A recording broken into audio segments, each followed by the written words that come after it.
Bonjour François-Olivier Gisbert, on est ravi de vous accueillir sur TV5 Monde. Vous avez dirigé Le Point il y a encore peu de temps, vous avez pris un peu de recul aujourd'hui, vous avez envie de rire de tout ça. Un livre dont on va parler qui s'appelle Dictionnaire d'anticitations, vous dites pour vivre con et heureux. C'est votre souhait aujourd'hui, après 45 ans de journalisme? C'est ma devise, mais bon, en même temps, le journalisme, ça continue. Hein. De toute façon, c'est une maladie, on la garde avec soi, et moi, j'adore le journalisme, et je continue à travailler au Point. Oui. Mais bon, il y a une autre direction, voilà, et je suis très heureux de travailler avec elle. Mais qu'est-ce qui vous donne envie de rire comme ça? Vous trouvez que l'actualité, tout ça, vous a donné envie de rire? Bon, j'ai toujours ri, moi, c'est mon tempérament de sale gosse, je ris de tout, j'aime bien l'insolence, l'impertinence, y compris quand elle s'exerce contre moi, parce que là, j'ai des tas de choses vraiment pas gentilles sur quelques puissants, même si je parle d'amour, de mort, de tas de choses, mais en même temps, je ne m'épargne pas, parce que j'ai mis une petite entrée à moi-même, et puis là j'y vais, je me lâche, Ouais. hein, y compris les attaques physiques contre ma pauvre personne. C'est des citations, hein, on peut les utiliser, ça fait toujours bien.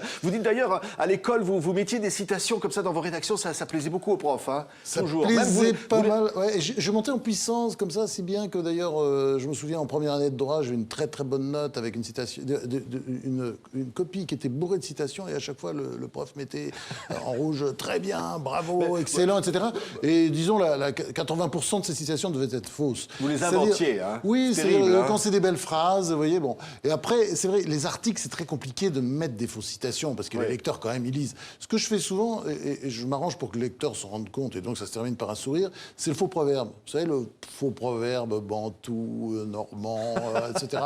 Avec une sorte de clin d'œil, et c'est vrai que c'est souvent une façon amusante de terminer un éditorial, par exemple. Alors moi, j'en prends une au hasard, tenez, maîtresse, au pluriel. Avec l'âge, elle coûte de plus en plus cher, mais on en a de moins en moins besoin. L'actualité vous a donné tort là-dessus. On va d'ailleurs voir les photos derrière vous. Il y a parfois quelques exceptions qui confirment la règle. Et puis en même temps, le mot maîtresse, franchement, cette citation, elle est un peu, comment dire, c'est un peu vieux jeu, parce que on parle plus comme ça. C'est une sorte de vocabulaire du 19e siècle. Vous voyez ce que je veux dire? Mais enfin bon, voilà, j'ai trouvé ça, ça m'a amusé et j'ai sorti, quoi. Oui, mais les maîtresses, c'est la vie finalement, parce que vous parlez beaucoup d'amour dans ce livre. Oui, beaucoup, bah évidemment. Bah attendez, on pense qu'à ça quand même. Hein.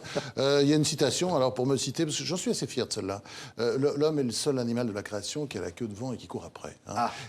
Voilà, et l'amour, c'est important. C'est une citation qui amuse toujours beaucoup les femmes, parce que c'est vrai que les femmes, par rapport à ça, justement, ont vraiment une grande supériorité, c'est pas la seule d'ailleurs, par rapport à l'homme. Alors, vous dites information. Par exemple, ça vous intéresse beaucoup. Quand les informations courent vite, elles finissent toujours par transpirer. Bah oui, vous n'avez pas remarqué. C'est vraiment incroyable, d'ailleurs. C'est très difficile de garder des secrets. Et de plus en plus, aujourd'hui, avec Internet, les smartphones, etc. Et la presse people? Alors, vous vous avez dit, par exemple, si vous aviez eu François Hollande sur son scooter avec son casque qui allait voir une certaine comédienne, vous auriez eu les photos, vous ne les auriez pas publiées. C'est pas le genre de beauté du Point. C'est-à-dire, c'est vrai que le Point n'est pas un journal people. Il y a des journaux qui font du people. Nous, c'est pas notre tasse de thé.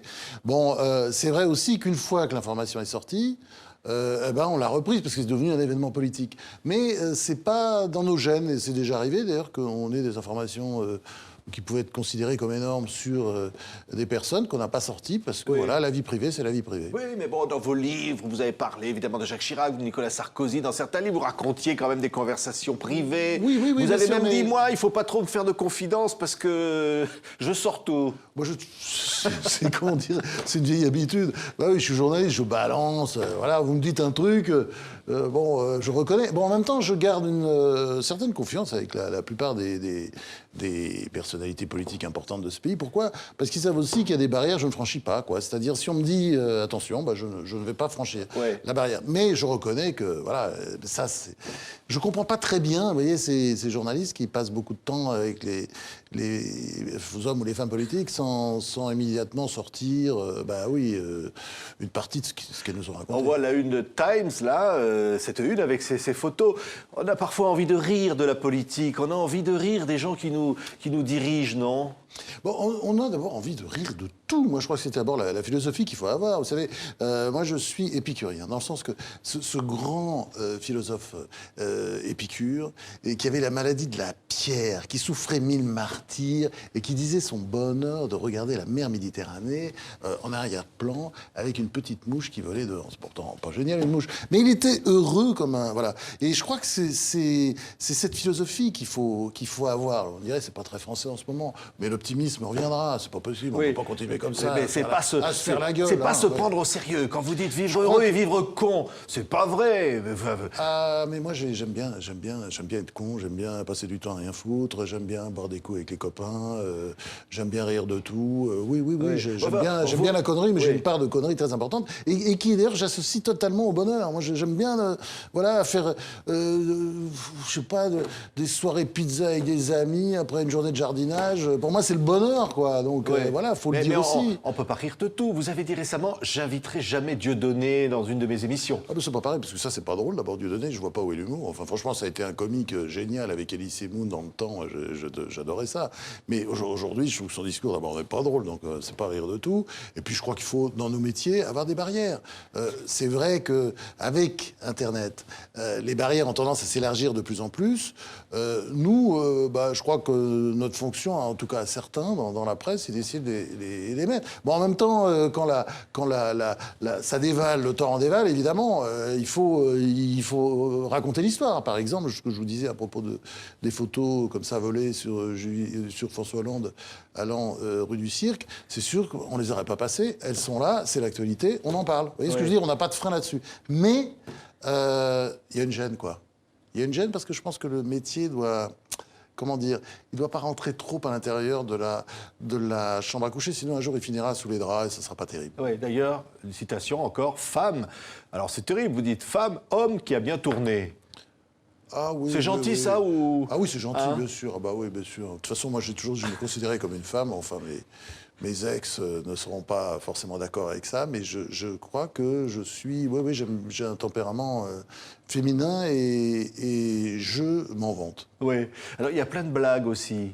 Vous aimez les blagues, hein? Vous en glissez dans les J'ai un peu citations. honte. De toute façon, ce bouquin, il y a il y a des saloperies sur un certain nombre de personnalités que je regrette. Et d'ailleurs, c'est vrai, quand je les vois maintenant, j'ai tendance un peu, vous voyez, à me laisser passer un peu de temps. Mais chut, je me carapate parce que c'est vraiment, j'écris des choses, voilà, je me suis lâché. Et puis, les blagues, moi, j'adore rire aux blagues bien salaces, très connes. Alors, il y en a quelques-unes, pas trop, parce qu'il fallait ça aurait un peu sali le livre. Je vous en demanderai pas, là. Hein, non, je ne pourrais pas les raconter. D'ailleurs, il y a beaucoup de choses que je ne peux pas répéter dans ce livre, parce que c'est... Puis bon, il y a aussi un peu de poésie, un peu de philosophie, parce que vous savez, une citation, parfois, c'est comme un livre, hein. C'est-à-dire, c'est quelques phrases, et vous allez gamberger dessus, et puis vous vous rendez compte que vous allez loin, et vous rêvez la meilleure citation, c'est que vous préférez le plus, c'est laquelle? Juste un mot? De moi? Oui. Oh non. Non, parce que je ne veux pas me citer moi-même. Alors là, c'est très, très con. Moi, j'ai envie de citer plutôt... Voilà, cette citation de Nietzsche qui est très connue, ce qui ne vous tue pas vous renforce. Puis une autre citation aussi, que j'adore, de Sainte-Thérèse de Lisieux. Je choisis tout. Vous savez, quand on vous demande est-ce que vous préférez votre père ou votre mère, enfin, quand vous êtes petit, voilà, vous dites je choisis tout. Et c'est une belle façon de vivre la vie, vous voyez, de tout prendre, de tout accepter. C'est tellement beau, là. Merci, François-Olivier Gisbert.